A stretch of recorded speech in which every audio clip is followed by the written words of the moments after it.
What's up, everybody? Welcome back to Robinson Family Farm. It's been quite some time since we made a video, and I would like to give just kind of an update of what we've been able to accomplish in building our future homestead in 2023.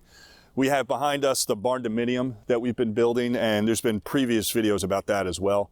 2023 was big because off in that direction you might be able to see in the video a well. So we had a well drilled, and I think it went down 65 feet. So 65 feet in this area seems to be pretty normal. And we got a decent flow rate. So we have water now able to come into the house. To the other side of the house, because of code and things like that, we have a septic. Granted, you really can't see much. It's already been installed.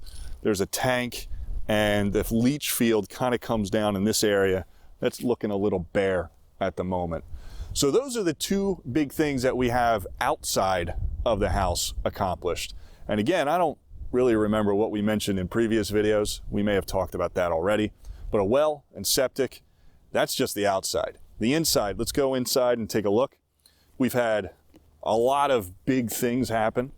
We had a rough plumber come in, and he did all the plumbing for the utility sink that's going to be in the mudroom, as well as everything else, toilet, kitchen, everything you could think of. And then, not long after that, we were able to get a concrete floor poured. And this is something that's pretty exciting for us because Tina, my lovely wife, who's graciously working the camera, is she's excited about the floor. I can't learn. I'm still learning how to work the door.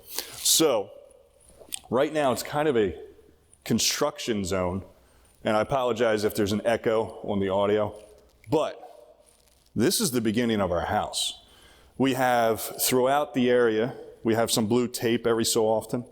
That's going to represent a wall that we're going to be building. And then if you look in the middle of the house, this is all the lumber that we've ordered so far that was just delivered the other day. This is going to keep me busy for a while. And we have some 16-footers and some 10-footers. We're going to use the 16-footers as plates for the walls, as well as girts. I think they're called girts. I don't know, we'll find out. But I think we're gonna put girts along the wall to help give us a spot for drywall and things like that. I still have so much to learn. Never built a house before, but we're moving along.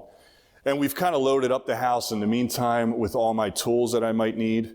We have a bunch of carpentry tools and things like that that are gonna get me going. And I'm gonna have to give a shout out to my dad. One of the things he recommended was a laser level. So we picked up this Skill laser level from Amazon a while back, and we use this to even mark out the straight lines of where the walls are going to go. So this was useful already. Get one if you're building a house in any way, and it's just a good idea. We have scaffolding that I bought years ago for the landscaping business that I used to do. I had a storage container or a unit, and I used this as shelves. So all the tools and everything that we've been buying and investing in for the past several years, it's slowly starting to come together, where the ultimate purpose is to help build this house.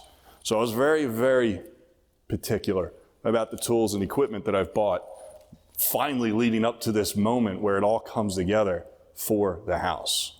All right, so let's start with just a basic tour of the house. I know we showed you one in previous videos, but this is getting more and more exciting for us, so we kind of want to share with what we've accomplished.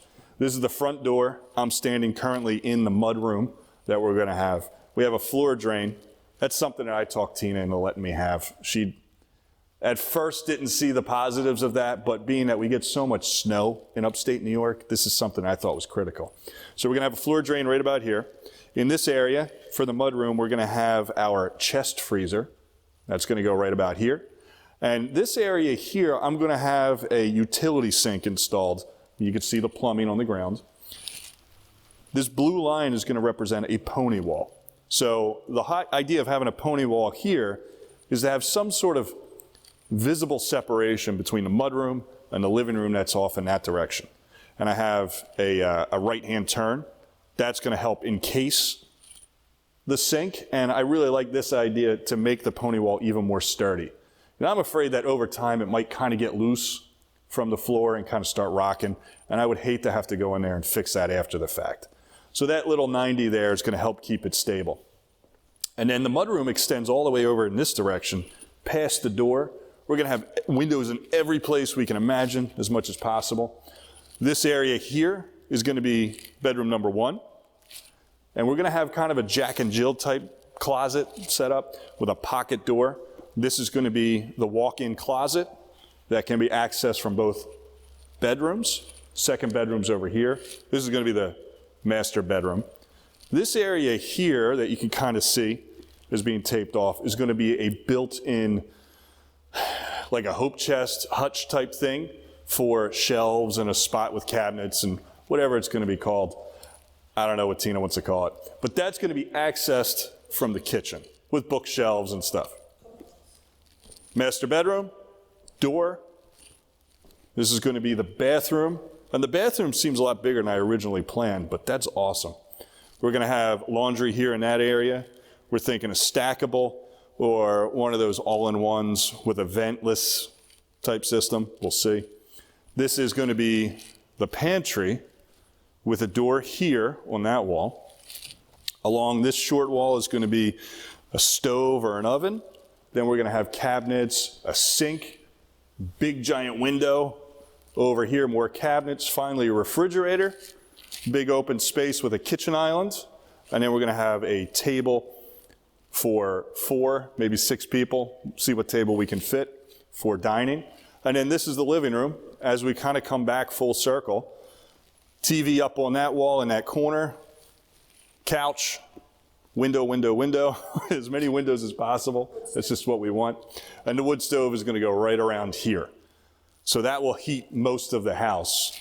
We're also planning on having like secondary backup heaters out of propane. And yeah, a mini split is another thing we're thinking about doing. The mini split unit could go up here above the door for the back.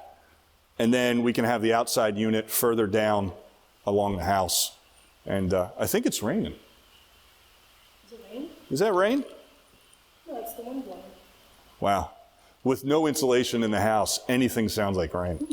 So let's head back outside and we can do this in a less echoey area.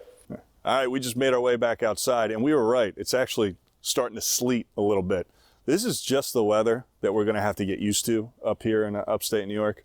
Coming from New Jersey where it's just dark and gloomy for a whole nother reason, this is an area with its weather. If you just hang around long enough, it seems to change. And just like that, I think it's done. So anyway, that is a big wrap-up video for our 2023. We've spent so much money and so much time, and we got a lot done. Well, septic, rough plumbing, concrete floor, layout, all our tools are ready to go. We got a shipment of lumber, and we're going to start building on our next trip. We have to figure out when our next trip is going to be. This is getting close to mid-December at this point, and with the road not being plowed, being a seasonal road, we really have limited opportunity to get up here, and not having like an actual real place to stay. Sometimes I rough it and we do a propane heater in a little shed. Other times we find a place nearby. So we have options, but just trying to get this thing wrapped up. So please keep an eye out for future videos. There'll definitely be more along the way. If I can get up here and work inside, I'll be making videos about that too. So with that, please click the like button, share the video, leave a comment down below, but most importantly, subscribe and check out Robinson Family Farm on Instagram as well. Thanks for watching. We'll see you next time.